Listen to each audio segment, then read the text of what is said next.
नमस्ते दोस्तों। मेरा नाम है प्रतीक्षा। आपका स्वागत है हमारे यूट्यूब चैनल नवकार कैपिटल में। दोस्तों, आज हम बात करने जा रहे हैं निफ्टी के बारे में। दोस्तों, अब सब लोगों को एक ही क्वेश्चन है कि बाजार गिर क्यों रहा है, यानी कि निफ्टी 6000 क्यों नहीं आ रहा है। ये ऑपरेटर की गेम है। निफ्टी को सिर्फ लेके जा रहे ऊपर, बाजार में कुछ है नहीं। कोरोना के क्राइसिस इतने बढ़ रहे हैं, फिर भी बाजार क्यों ऊपर जा रहा है। हर कोई एक ही बोल रहा है कि ऑपरेटर की गेम है, ऑपरेटर की गेम है। तो एक बार देख लेते हैं कि एक्चुअली में ये ऑपरेटर की गेम है या कुछ फंडामेंटल एक्चुअली चेंजेस भी है। क्योंकि मुझे नहीं लगता कि ये ऑपरेटर की गेम है, और मुझे ये बिल्कुल नहीं लगता कि निफ्टी 6000 आएगा। उसके आने के लिए अलग से बहुत से अलग रीजंस हो सकता है, लेकिन फिलहाल तो मुझे कोई हिसाब से दिखता नहीं कि निफ्टी कर 6000 आएगा। तो अगर कोई बंदा राह देख रहा है कि भाई बाजार 6000 आएगा तभी मैं एंट्री करूंगा, तो मैं उसे कहूँगा आप कतार में हो और आपको और बहुत टाइम लगेगा। दोस्तों, पहले हम देख लेते हैं निफ्टी एक्चुअली है क्या। जैसे कि हम सब जानते हैं निफ्टी 50 यानी कि 50 स्टॉक्स का एक इंडेक्स है। तो ये 50 स्टॉक्स में अलग अलग सेक्टर्स की कंपनियां हैं। तो हमने आपके लिए ऑलरेडी ये सेक्टर को दो दो पार्ट में डिवाइड किया है। दोस्तों, जैसे कि हम जानते हैं बाजार क्यों गिरा। बाजार एक्चुअली तो फरवरी में तो ऑल टाइम हाई पे था। ऑलमोस्ट निफ्टी आपका 12,430 की पे था। मार्च में आपने लो बनाया ऑलमोस्ट 7,500 का। तो बाजार गिरने की सबसे बड़ी वजह थी कोरोना क्राइसिस। ठीक है। तो कोरोना क्राइसिस की वजह से ऐसा तो क्या हुआ कि बाजार गिर गया, और ऐसा तो अभी क्या हो रहा है कि भाई बाजार बढ़ भी रहा है। तो ऐसा क्या कौन से सेक्टर्स है जो कोरोना क्राइसिस की वजह से भी नीचे जा रहा है, और कुछ ऐसे सेक्टर भी है बाजार में जो कोरोना क्राइसिस होने की वजह से उल्टा ऊपर जा रहा है, क्योंकि उनकी बिजनेस में शॉर्टअप आ गया या फिर उनके बिजनेस को कोई फर्क ही नहीं गिर रहा है। तो हमने दो सेक्टर में, दो पार्ट में इसको डिवाइड किया। एक ऐसा निफ्टी का है स्टॉक्स है जो कोरोना पॉजिटिव में जा रहा है, और एक ऐसा है जो कोरोना नेगेटिव में जा रहा है। अभी कोरोना पॉजिटिव यानी कि नेगेटिव नहीं, कोरोना पॉजिटिव यानी कि कोरोना की वजह से उनकी बिजनेस में ग्रोथ आई है। और जो दूसरा एक सेक्टर जो हमने रखा है वो है कोरोना निगेटिव, जिसमें उसकी वजह से उसको उसके बिजनेस पे निगेटिव इम्पैक्ट गया है। तो आइए देख लेते हैं कौन से ये दो पार्ट। सबसे पहले हम बात करेंगे कोरोना पॉजिटिव सेक्टर, यानी कि इसमें आप देखोगे ऑयल एंड गैस सेक्टर 14% का वेटेज रहता है निफ्टी में। अभी ऑयल एंड गैस में भी मैंने सिर्फ रिलायंस को वहाँ पे रखा है, तो रिलायंस का सिर्फ आप वेटेज देखो तो 12% का सिर्फ रिलायंस का वेटेज है। दूसरा एक सेक्टर आता है जो पॉजिटिव जा रहा है, वो है आईटी सेक्टर जो आ रहा है 14% से वेटेज पे। तीसरा सेक्टर है कंज्यूमर सेक्टर, यानी कि एफएमसीजी आप देखोगे तो वो आ रहा है 13% पे। चौथा सेक्टर है फार्मा सेक्टर जो 3% वेटेज धराता है। और लास्ट सेक्टर है आपका टेलीकॉम सेक्टर जो 3%, वो भी 3% वेटेज धराता है निफ्टी में। अभी इन सबका अगर आप टोटल करोगे, टोटल 45% का वेटेज धराते हैं ये सारे सेक्टर मिला के निफ्टी के अंदर। यानी कि अगर निफ्टी में 50 स्टॉक के 100% अगर मैं वेटेज करूँ, उसमें से 45% ऐसे स्टॉक्स है कि जो बाजार में उल्टे ऊपर जा रहे हैं। भले कोरोना क्राइसिस आया है, इनके बिजनेस में इफेक्ट नहीं आया है, ये उल्टा ऊपर जा रहे हैं जस्ट बिकॉज इनकी ग्रोथ हो रही है। बराबर है। यानी कि अगर मैं 100 रुपये मैंने निफ्टी में लगाया तो उसमें से 45 रुपये तो मेरा सेफ हो रहा है, उल्टा सेफ तो छोड़ो, उल्टा आउट परफॉर्म कर रहा है। क्योंकि अगर आप सिर्फ रिलायंस की बात करोगे तो निफ्टी जब 12,430 था तभी रिलायंस 1600 का भाव था। ठीक है। 7,500 निफ्टी आया तभी वो 900 रुपये भाव था। लेकिन आज निफ्टी 10,000 रुपये ही है, लेकिन आज रिलायंस का भाव 1670 रुपये आया। यानी कि ऑल टाइम हाई पे वो ऑलरेडी आ चुका है, यानी कि वो आउट परफॉर्म कर रहा है। और ये सिर्फ रिलायंस के बारे में नहीं हो रहा है, और भी दूसरे सेक्टर्स के बारे में बहुत कुछ हो रहा है। जैसे फार्मा सेक्टर आप देखो, टेलीकॉम सेक्टर में आप भारतीय एयरटेल देख लो, आप कंज्यूमर गुड्स में आप हिंदुस्तान लीवर देख रहे हो, डाबर देख रहे हो, तो ऑलमोस्ट उनके ऑल टाइम हाई के पास आके खड़े हैं। तो ये स्टॉक ऐसे है जो निफ्टी को गिरने नहीं दे रहे, उल्टा निफ्टी को ऊपर लेके जा रहा है। तो ये थे कोरोना के वजह से पॉजिटिव सेक्टर निफ्टी के, जो 45% का वेटेज धराते हैं निफ्टी के अंदर, जो मार्केट को गिरने नहीं दे रहे। अब आप देखो निगेटिव साइड में कौन से स्टॉक्स है। निगेटिव साइड में पहले पहले सेक्टर आ रहा है बैंकिंग एंड फाइनेंशियल सेक्टर, जिसका निफ्टी में हाईएस्ट वेटेज है, वो है 34%। बैंकिंग सेक्टर का सबसे हाईएस्ट वेटेज है, और यही सबसे बड़ा ट्रेंड गिरा था, क्योंकि हमने देखा मोरेटोरियम में आया 6 महीने के हफ्ते लोग भरने नहीं वाले, सबको टेंशन था कि लोग पैसा भर पाएंगे नहीं भर पाएंगे। इससे सबसे बड़ा ट्रेंड कहाँ पे गिरा, तो बैंकिंग सेक्टर पे गिरा। दूसरा ट्रेंड पड़ा मेटल सेक्टर पे, क्योंकि ऑटोमेटिक सब जगह शटडाउन आ गया, तो मेटल्स इंडस्ट्री सब बंद, कंस्ट्रक्शन एक्टिविटी सब बंद, सब जगह सब क्लोजिंग आया। तो ऑब्वियस था कि मेटल की डिमांड जीरो जीरो हो चुकी थी। तो मेटल वेटेज धराता है 3% निफ्टी के अंदर। फिर आपका सीमेंट सेक्टर है, फिर पावर सेक्टर है, ये दोनों का भी 3% और 2% है। तो मेटल सीमेंट और पावर देखोगे तो सब मिला के 8% का वेटेज धराता है निफ्टी के अंदर, जिसकी डिमांड ऑटोमेटिक कम हो गई थी कि भाई फैक्ट्रीज बंद है, शॉपिंग मॉल्स बंद है, सब बंद है, तो पावर की डिमांड भी कम हो गई। आपके सीमेंट सेक्टर की भी डिमांड बंद हो गई, कंस्ट्रक्शन एक्टिविटी बंद, इंफ्रास्ट्रक्चर सब बंद, रोड के प्रोजेक्ट सब बंद है। ऑटोमोबाइल सेक्टर हमने देखा जी लाइफ में फर्स्ट टाइम की अप्रैल महीना जो पूरा लॉकडाउन था, वहाँ पे ऑटो सेल्स जीरो पे आ गए थे। ठीक है।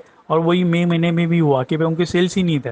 तो ऑटोमोबाइल सेक्टर भी डाउन हुआ। तो ऑटोमोबाइल सेक्टर कितना वेटेज धराता है, 6% का वेटेज धराता है निफ्टी के अंदर। अभी इन सब का अगर हम टोटल करेंगे तो टोटल आता है 48%। तो अभी 48% का जो ये सेक्टर है वेटेज धराता है, ये निफ्टी को नीचे लेके आ रहा है, क्योंकि यहाँ पे निगेटिव साइड थी और हमने पॉजिटिव साइड कितने गिने, 45%। अभी टोटल आप देखोगे ये ऑलमोस्ट 53%, 93% के आसपास आता है। 7% जो नॉर्मल स्टॉक्स तो है सब, जैसे कि एफ एम आपके फर्टिलाइजर सेक्टर वगैरह सब थे, सर्विस सेक्टर थे, उसको हमने गिना नहीं। मीडिया सेक्टर वगैरह वो नॉर्मल थे, यानी वो इतना इम्पैक्ट नहीं गिरा निफ्टी को। लेकिन मेजर आप देखोगे तो ये दो पार्ट में इंडेक्स डिवाइड हो चुका है कि भाई ये 45% है जो इंडेक्स को ऊपर लेके जा रहा है, और ये 48% है जो इंडेक्स को नीचे लेके आ रहा है। अभी जैसे कि सबको निफ्टी 6000 की राह देख रहे हैं, तो हम पहले निगेटिव वाले साइड के बारे में बात करते हैं। नेगेटिव साइड में सबसे बड़ा वेटेज कौन धरा रहा है, बैंकिंग एंड फाइनेंशियल सेक्टर। उसका वेटेज है ऑलमोस्ट 34%। यानी कि बैंकिंग सेक्टर सबसे बड़ा नेगेटिव पार्ट चला था, जहाँ पे जिसकी वजह से इंडेक्स में सेलिंग प्रेशर आया और बाजार भी अच्छा गया। और रीज़न भी सेम थे कि भाई 6 महीने तक अगर कोई पैसा पे नहीं करेगा तो आगे जाके वो पैसा पे कर पाएगा नहीं पे कर पाएगा, उसकी जॉब रहेगी नहीं रहेगी, एनपीएस आएंगे, हाउसिंग लोन के लोन्स कैसे क्लियर हो गए, या पर्सनल व्हीकल के किसी ने लोन लिए रहेंगे वो कैसे हो गए, या क्रेडिट कार्ड के बिल्स है, या आपके पर्सनल लोन है। ठीक है। लेकिन यहाँ पे अगर हम एक्चुअली में डेप्थ में जाके देखें कि किसकी भी बैंक ने, कोई भी बैंक ने ऐसा डाटा नहीं दिखाया कि भाई मैंने 100 लोगों को लोन दिए थे और 100 के 100 लोगों ने मोरेटोरियम यूज़ किया। अगर आप एसबीआई की भी बात करोगे तो कल का ही उनका स्टेटमेंट था सुप्रीम कोर्ट में कि हमारे वहाँ 100 लोगों में से 20 से 25 लोगों से ज़्यादा लोगों ने मोरेटोरियम का बेनिफिट नहीं लिया है। यानी कि आप देखोगे ऑन एन एवरेज 100 रुपये की अगर लोन बुक है मेरी, तो 20 रुपये मेरा अटका हुआ है, बाकी का 80 रुपये मेरा मार्केट में चर्निंग चालू है। यानी कि आप देखो कि इतना इफेक्ट नहीं है, एक रिएक्शन था बाजार का कि भाई क्या होगा, उस रिएक्शन में एक बाजार झट से गिरा। लेकिन जब रियलिटी मालूम पड़ी कि भाई इतना इफेक्ट नहीं है, तो ऑटोमेटिक मार्केट रिकवर भी हो रहा है। और यही चीज़ बैंकिंग में, प्राइवेट से बैंकिंग के बारे में भी यही है। अब एचडीएफसी बैंक देख लो, आईसीआईसीआई बैंक देख लो, कोटक बैंक देख लो, सबके moratorium not more than 20 to 25% है। यानी कि ऑलमोस्ट उनकी बैलेंस शीट के 70 to 80% सेफ है, अभी भी उनके पैसे उनको मिल रहे हैं। आप एचडीएफसी भी देखोगे, हाउसिंग फाइनेंस कंपनी देखोगे, उनके भी नंबर्स वैसे ही आ रहे हैं। तो मेजर फैक्टर जो नेगेटिव दिख रहा था 34% का, वो ऑटोमेटिक रिवाइव हो रहा है। कल हमने सुप्रीम कोर्ट की हियरिंग में भी यही देखा कि सुप्रीम कोर्ट जो बता रहा था कि जो ईएमआई का आपने वेवर दिया है, 6 महीने का टाइम दिया, आप पूरा इंटरेस्ट उसके ऊपर वेवर दे दीजिए। तो वहाँ पे आरबीआई ने वही कहा कि हम पूरा इंटरेस्ट वेवर नहीं दे सकते हैं। तो पूरा इंटरेस्ट वेवर नहीं देगा, तो सुप्रीम कोर्ट ने वही कहा था कि आप इंटरेस्ट के ऊपर जो इंटरेस्ट लगा रहे हो उसको वेवर दीजिए। उसके लिए सुप्रीम कोर्ट ने 1.5 महीने का टाइम दिया है कि आरबीआई और एफएम मिला के इसके ऊपर कोई रास्ता निकाले और पब्लिक को उसका एक्चुअली बेनिफिट मिले। तो ओवरऑल दिख क्या रहा है कि आखिर में बैंकिंग पे भी इसके बैलेंस शीट पे असर नहीं गिरेगा और पब्लिक को भी बेनिफिट मिलेगा। कुछ ना कुछ करके गवर्नमेंट इंटरवेन करके इसको सब्सिडाइज करवा दे रहा। तो मेजर सेक्टर जो बैंकिंग नेगेटिव दिख रहा था वो अभी उतना नेगेटिव है नहीं। दूसरी चीज़, हम लोग अभी जून फर्स्ट वीक से क्या देख रहे हैं कि हम अनलॉक इंडिया में जा रहे हैं, यानी कि अभी सब इकोनॉमी ओपन अप हो रही है। 3 महीना टोटली लॉकडाउन था, लेकिन अभी का जो 3 महीना जो मॉनिटरम मिल रहा है, ये 3 महीने होने क्या वाला है, लोगों की सैलरी चालू होने वाली है, लोगों को काम धंधा चालू होने वाला है, तो पैसे का चर्निंग भी होगा, तो ऑटोमेटिक बिजनेस रिवाइव होगा। अभी बैलेंस शीट में 6 महीने से मेरे पास में पैसा नहीं आने वाला है, लेकिन मुझे ये 6 महीना बैंक तो चला नहीं है, तो मुझे बैंक मेरी चलेगी कैसे, जब मैं लोगों को लोन दूंगा, और लोन देने के लिए मुझे पैसे चाहिए, और पैसे मुझे लोअर इंटरेस्ट रेट मिल भी रहे। आपने देखा कोटक बैंक ने उसके जो एनसीडी लाए 10,000 करोड़ के, हाथों हाथ बिक गए। एचडीएफसी खुद का 10 से 12 हज़ार करोड़ का फंड रेजिंग का प्लान लेके आ रहा है। आईसीआईसीआई बैंक ने भी 3,000 करोड़ के पेपर्स लेके आए, वो भी हाथों हाथ बिक गए। तो लोअर रेट पे अगर बैंकों को पैसा मिल रहा है, तो वो भी लोअर रेट पे, इंटरेस्ट रेट पे पैसा लैंड कर सकते हैं। तो ऑटोमेटिक जो मुझे बिजनेस करने के लिए मेरा मेन बेस चाहिए, वो बेस तो मेरे पास है, तो फिर मुझे डरने की क्या ज़रूरत है। यानी कि अगर ये 34% को अगर मैं निगेटिव की जगह अगर मैं पॉजिटिव कन्वर्ट कर दूंगा, तो मुझे आश्चर्य नहीं होगा, निफ्टी आपका 12,000 आ जाएगा, क्योंकि मेन तो बैंकिंग सेक्टर है। अगर बैंकिंग सेक्टर छूट गया तो ये तो शूटअप हो जाएगा। अभी जैसे कि हमने देखा बजाज फाइनेंस 5,000 का 2,000 रुपये आ गया, आज बजाज फाइनेंस रिकवरी कर रहा है, क्योंकि ये सब इकोनॉमी खुल रही है। आपके मॉल्स वगैरह सब, मॉल्स अभी ओपन नहीं हुए लेकिन ऑनलाइन सेलिंग वगैरह सब ओपन हो रहा है, तो अभी क्रेडिट की डिमांड ज़्यादा है, तो हर चीज़ पे लोग क्रेडिट ले रहे हैं, तो आपका एसबीआई कार्ड शूटअप हो रहा है, आपका बजाज फाइनेंस वापस से फॉर्म में आ रहा है। तो ये जो बैंकिंग है, फाइनेंशियल सेक्टर है, फिर से चालू हो जाएगा चर्निंग पे। तो मेन 34% तो आपका निकल गया कि भाई ये तो अभी यू टर्न मारेगा नहीं। हाँ, 6 महीने के बाद क्या होगा नहीं, ऑलमोस्ट अभी जो 3 महीने के बाद जो बैलेंस शीट में क्या आएगा वो आगे देखा जाएगा। अभी दूसरे जो 2 सेक्टर है, मेटल्स एंड आपका cement sector, unlock India theme वहाँ पे भी काम आ रहा है। गवर्नमेंट ने कंस्ट्रक्शन एक्टिविटी स्टार्ट कर दी है, इवन इंफ्रास्ट्रक्चर के प्रोजेक्ट सारे स्टार्ट कर दिए, और सिर्फ इंडिया में नहीं, ऑल ओवर वर्ल्ड में सारी इकोनॉमी ओपन अप हो रही है, तो मेटल की डिमांड शूट अप हो रही है। आपने देखा क्रूड के प्राइसेस फिर से $2 से लेके $40 तक आ भी गए, तो वहाँ पे मेटल की डिमांड है, सीमेंट की डिमांड है, तो ऑटोमेटिक ये जो सेक्टर अंडर परफॉर्म कर रहा था ये भी अभी रिकवरी मोड में आ चुका है। अभी तीसरा और आखिरी सेक्टर आप देखोगे पावर सेक्टर, तो पावर सेक्टर में भी वही हो रहा है कि मॉल्स वगैरह सब ओपन नहीं, लेकिन बाकी सारी फैक्ट्रीज वगैरह सब अगर ओपन हो रही तो पावर सेक्टर में भी उसकी डिमांड फिर से चालू हो गई, सब जगह दुकान वगैरह सब चालू हो रहे तो। और आखिर में आप देखोगे ऑटोमोबाइल सेक्टर, ये एक सेक्टर है जहाँ पे थोड़ा स्ट्रिक्ट डिवाइडेड है, क्योंकि ऑटोमोबाइल सेक्टर में हम देख के आ रहे हैं कि जो हाई एंड व्हीकल्स है यानी हाई एंड जो कार्स है वहाँ पे थोड़ी डिमांड कम हो सकती है। लेकिन एक पॉजिटिव ये भी आ रहा है, जस्ट बिकॉज कोरोना क्राइसिस की वजह से, जहाँ पे हम ये देख रहे हैं कि पब्लिक ट्रांसपोर्ट लोग कम यूज़ करेंगे लेकिन खुद के ट्रांसपोर्ट पे ज़्यादा फोकस करेंगे, तो टू व्हीलर की डिमांड बढ़ेगी।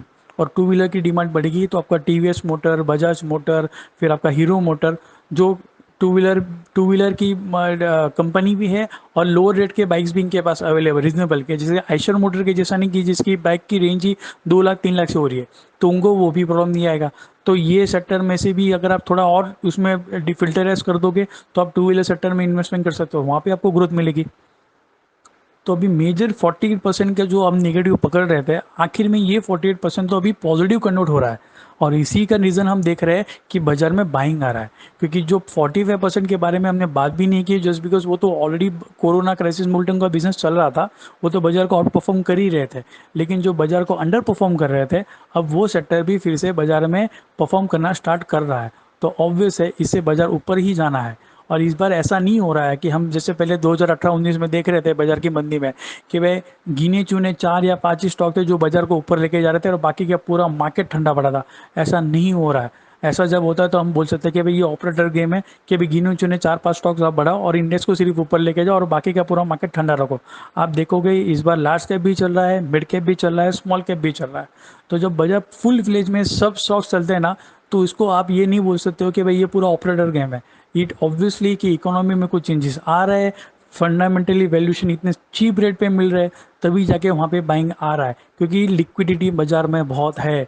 आप सोचोगे भी नहीं उतनी पैसा बाजार में आ रहा है। यूएस मार्केट में जब 2008 में क्राइसिस हुए थे, लीमन ब्रदर्स के जो क्राइसिस हुए थे, वहाँ पे जब मनी प्रिंटिंग हुआ था, अगर वहाँ पे तभी ₹1 प्रिंट हुआ था, तो दिस टाइम कोरोना क्राइसिस की वजह से इस बार ₹10 प्रिंट हुआ है। सीधा यूएस के फेड ने बता दिया कि हम अनलिमिटेड ऑफ अमाउंट के बॉन्ड परचेस करने को तैयार है। इसका रीज़न क्या है? पूरा ब्लैंक चेक कि आप इकोनॉमी को हम रिवाइव करने के लिए कुछ भी करेंगे, यानी 0% ऑफ रेट ऑफ इंटरेस्ट पे वहाँ पे ब्याज पे पैसा मिल रहा है, 0% पे। ये सोचो आप, यानी आप सिर्फ पैसा लेके जाओ, आपको ब्याज ₹1 नहीं देना है। तो जब लिक्विडिटी आपको इतनी इजीली मिलने वाली है, तो आपके बैलेंस शीट कैसे ख़राब होगी? आपकी कंपनी कहाँ पर अंडर परफॉर्म करेगी? आपको अगर एक्सपेंशन करना है, आपको वर्किंग कैपिटल चाहिए। ऐसे क्राइसिस में आपको क्या चाहिए? वर्किंग कैपिटल चाहिए। और वर्किंग कैपिटल अगर इतना इजीली मिल रहा है कंपनीज लोगों को, तो फिर स्टॉक प्राइसेस कहाँ से गिरेगा? कोई स्कोप ही नहीं है। क्योंकि मुझे अगर काम करने के लिए मुझे पैसा चाहिए और वैसे मुझे अगर मिल रहा है, तो फिर कैसे मैं बोलूँ कि भाई बाजार में मंदी आएगी? स्कोप ही नहीं है। तो ऑटोमेटिकली आप देखोगे कि लिक्विडिटी ड्रिवन रैली जो बाजार में चल रही है, वो बाजार को ऊपर कितना लेके जाएगी वो आप बाद में देखो, लेकिन इतना तो अब पक्का है कि वो नीचे नहीं आने देगी। क्योंकि अगर हम जैसे हम देख रहे हैं कि नया डर आ रहा है बाजार में कि सेकेंड वेव ऑफ कोरोना का भी आ सकता है, यानी कि फिर से नंबर्स बढ़ भी सकता है। तो वहाँ पे भी फेड ने वही स्टेटमेंट दिए थे कि अगर ऐसा कुछ भी आता है तो हम लोग खड़े हैं, यानी कि गवर्नमेंट का जो हेड है वही खड़ा है कि भाई आपको जितना चाहिए पैसा मैं आपको दे दूंगा। तो यानी कि दवाई मिलेगी तब मिलेगी, लेकिन जो दूसरा एक सब्सिट्यूट है उसका कि भाई पैसे देके हम कुछ क्राइसिस को थोड़ा अगर बचा सकते हैं, तो वो लोग बचाने को तैयार है। और ये सिर्फ यूएस में नहीं हो रहा है, ये चाइना में भी हो रहा है, ये जापान में भी हो रहा है, ये यूके में भी हो रहा है, और ये इंडिया में भी हो रहा है। इंडिया में भी आप देखोगे तो इंटरेस्ट रेट कम हो रहे हैं सब जगह पे, हाउसिंग रेट देखो, पर्सनल लोन देखो, सबके रेट्स कम हो रहे हैं। तो लैंडिंग रेट्स अगर कम हो गए तो ऑटोमेटिक लोगों को ब्रीथिंग पावर मिलेगा और ऑटोमेटिक इकोनॉमी फिर से रिवाइव हो सकती है। इट विल टेक टाइम, लेकिन ये नहीं है कि इकोनॉमी पूरा खलास हो गया और ये बाजार भी जीरो हो जाएगा, निफ्टी 6000 आ जाएगा, ये हो जाएगी। ये तो कौन रहता है जो वो जो 6000 भी बोल रहा है ना, वो जब 6000 आएगा वो बोलेगा अभी 4000 आएगा, फिर बोलेगा 2000 आएगा। वो कभी लेगा नहीं और आपको कभी लेने देगा नहीं। और आखिर में सबसे बड़ी इंपॉर्टेंट बात, हर कोई सिर्फ निफ्टी को देख के बात करता है कि निफ्टी 6,000 आएगा तब मैं स्टॉक लूँगा। मेरे को ये तो बताओ कि निफ्टी का और स्टॉक का लेना देना क्या है। आज हमने देखा कि भाई निफ्टी 12,000 था तब रिलायंस का भाव 1,600 था। आज निफ्टी 10,000 पे भी खड़ा है और निफ्टी रिलायंस 1,600 के ऊपर आ चुका है। तो जो स्टॉक मुझे लेना है उसको अगर कोरोना का क्राइसिस का कुछ इफेक्ट नहीं हो रहा है तो निफ्टी 6,000 का या 2,000 भी आ जाएगा ना, तो वो कंपनी का स्टॉक नहीं गिरने वाला है। तो इन शॉर्ट आपको अगर कपड़ा लेना है तो आप ये तो नहीं देखोगे कि भाई कापड़ बाजार में तेजी है मंदी है, मुझे कपड़ा लेना है, वो कपड़ा मुझे अच्छा लगा, मुझे पसंद है, मैंने ले लिया। सेम वही चीज़, जिस कंपनी के स्टॉक्स मुझे लेने हैं वो अगर मुझे अच्छे रेट्स पे मिल रहा है, फंडामेंटली अगर स्ट्रांग है, टेक्निकली अगर स्ट्रांग है, कंपनी का पेरेंटेड अच्छा है, कंपनी का प्रोडक्ट अच्छा है, जो कोरोना क्राइसिस का उसको इफेक्ट नहीं आ रहा है, तो फिर वो स्टॉक लेने के लिए मैं इंडेक्स को क्यों देख रहा हूँ। तो जो बंदा ये कंपैरिजन करता रहेगा वो कभी स्टॉक नहीं ले पाएगा। सो इट इज़ बेटर आप स्टॉक्स पे फोकस करो, ना कि इंडेक्स के लेवल पे। और ये चीज़ सबको पता है, ऐसा कोई बड़ा बड़ा ब्रह्म रॉकेट साइंस नहीं है। लेकिन फिर भी क्या होता है, लोग वही फॉलो करते हैं, भाई इंडेक्स नीचे तो स्टॉक भी नीचे आएगा। ऐसा कभी नहीं होता है। इंडेक्स से स्टॉक नहीं बना, स्टॉक से पूरा इंडेक्स बना है। और निफ्टी में है कितने स्टॉक, 50 स्टॉक्स। और पूरे इंडेक्स में कितने स्टॉक्स है, आप देखो कि स्टॉक मार्केट में कम से कम 5,000 तो स्टॉक्स है। तो निफ्टी के स्टॉक्स का स्मॉल कैप और मिड कैप से तो कुछ भी लेना देना नहीं है, क्योंकि निफ्टी 50 स्टॉक्स जो है वो तो सारे लार्ज कैप है और आपको लेने हैं वो 50 वाले 100 रुपये वाले स्टॉक्स। तो उसका तो आप इंडेक्स से कंपेयर करो तो कभी वो उसका मेजरमेंट ही नहीं आएगा, कंपेरिजन ही नहीं होगा। So it is better index को अवॉइड कीजिए और स्टॉक स्पेसिफिक फोकस कीजिए। अब अगली बार आपको कोई ये कहे कि भाई लेने के लिए रुक जा, निफ्टी 6,000 आने वाला है, तो उसको सिर्फ इतना है ना, भाई निफ्टी 6,000 क्या 2,000 आने दें, मुझे निफ्टी नहीं लेना है, मुझे स्टॉक लेना है। ठीक है दोस्तों, हम जैसे कि जानते ही ये साल बहुत वॉलेटाइल है, क्योंकि कोरोना क्राइसिस ही सिर्फ नहीं हो रहा है। अभी हमने देखा इंडिया चाइना में भी इश्यूज हो रहे हैं। सितंबर अक्टूबर में आप देखोगे यहाँ पे यूएस में इलेक्शंस भी आ रहे हैं। तो नो डाउट बाजार वॉलेटाइल रहेगा। लेकिन इसका मतलब ये भी नहीं है कि मैं एक ही साथ पूरा डालूंगा या एक ही लेवल की मैं राह देखूंगा, उसके पहले मैं डालूंगा नहीं, या फिर मैं अभी मैं पूरा डाल देता हूँ। उससे अच्छा बेटर थिंग है कि एक साथ पूरा डालने से अच्छा आप पार्टली बेसिस पे इन्वेस्टमेंट कीजिए, ताकि अगर बाजार ऊपर भी गया तो आपके हाथ में कुछ रहेगा, और अगर नीचे रहा तो आपके पास कैश इन हैंड रहेगा। तो वो तो बाजार का वैसे भी पहले से थंब रूल है कि एक साथ कभी भी पूरा पैसा बाजार में लगाओ मत। बाजार में पैसा लगाने से पहले आप उस सेक्टर को डिवाइड करके देखो कि भाई ये सेक्टर को इस चीज़ का कितना इफेक्ट गिरने वाला है, ये जो क्राइसिस है इसका इफेक्ट इसको पॉजिटिव में आ रहा है या निगेटिव में आ रहा है, निगेटिव में आ रहा है तो कितना निगेटिव आ रहा है। ये सब का अगर आप प्रॉपर आकलन करके देखोगे तो आपका ऑटोमेटिक आपका पोर्टफोलियो भी सेफ रहेगा। आप आपके पोर्टफोलियो की इस तरह से अगर डाइवर्सिफाइड करके रखोगे तो आपका कैपिटल भी सेफ रहेगा और आपको रिटर्न्स भी अच्छे मिलेंगे। क्योंकि बाजार में जब ऐसी वॉलेटिलिटी रहती है तभी अच्छी अपॉर्चुनिटी मिलती है इन्वेस्टमेंट के लिए। क्योंकि यहाँ पे जब बाजार में डर का माहौल रहता है तभी सही माहौल रहता है इन्वेस्टमेंट करने का। लेकिन जब अगर सब अच्छा है तो फिर आपको बाजार इतने सस्ते में भी नहीं मिलेगा ना, ऑब्वियस है वो। सो इट इज़ बेटर कि बाजार वॉलेटाइल है, बाजार में लोग ज़्यादा डर रहे, तो ये आपके लिए अपॉर्चुनिटी है। लेकिन इस अपॉर्चुनिटी में आंख बंद कर पैसा नहीं डालना है, बाजार को समझ के उसको जान के बाजार में पैसा डालना है, और पार्टली बेसिस पे। यानी आप कितना भी श्योर हो उसमें 100% इन्वेस्टमेंट नहीं करना है, आप पार्टली बेसिस पे करो तो आपका सेफ्टी आपके पास रहेगा। क्योंकि कल जाके कौन सा नया इंसिडेंट आने वाला है वो किसी को नहीं पता है। हाँ, उसके बाद वो हो जाएगा तो फिर कोई भी एक गलती से समझो इंडिया चाइना का वॉर हो गया और किसने बोल दिया कि भाई इसलिए निफ्टी 6,000 है, तो वो दोनों चीज़ बहुत अलग है। क्योंकि आज जो वजह से 6,000 निफ्टी बोल रहा है वो इंडिया चाइना वॉर दिक्कत तो बिल्कुल नहीं बोल रहा है, वो सिर्फ इसके बेसिस पे बोला कि भाई कोरोना क्राइसिस की वजह से। तो कौन सी रीज़न की वजह से क्या होगा वो किसी को पता नहीं। सो इट इज़ बेटर आप पार्टली इन्वेस्टमेंट कीजिए और उस कंपनी में इन्वेस्टमेंट कीजिए जो कंपनी सेफर साइड पे है, जो ज़्यादा आपको रिटर्न दे या ना दे, लेकिन यहाँ पे अगर चीप वैल्यूशन पे मिल रही है तो लॉन्ग टर्म बेसिस पे अगर वो अच्छी है तो वहाँ पे बिंदास इन्वेस्टमेंट कीजिए, आपके एडवाइज़र की पूरी पूरी तरह से सलाह लेके। आपको आज का हमारा वीडियो कैसा लगा प्लीज़ कमेंट कीजिए। आप अगर नए हो तो हमारे चैनल को सब्सक्राइब कीजिए, ज़्यादा से ज़्यादा लोगों को ये वीडियो शेयर कीजिए। आप हमें टेलीग्राम चैनलों पे भी फॉलो कर सकते हो, लिंक हमने नीचे शेयर की है। आज के लिए इतना ही। Stay safe, stay invested. धन्यवाद।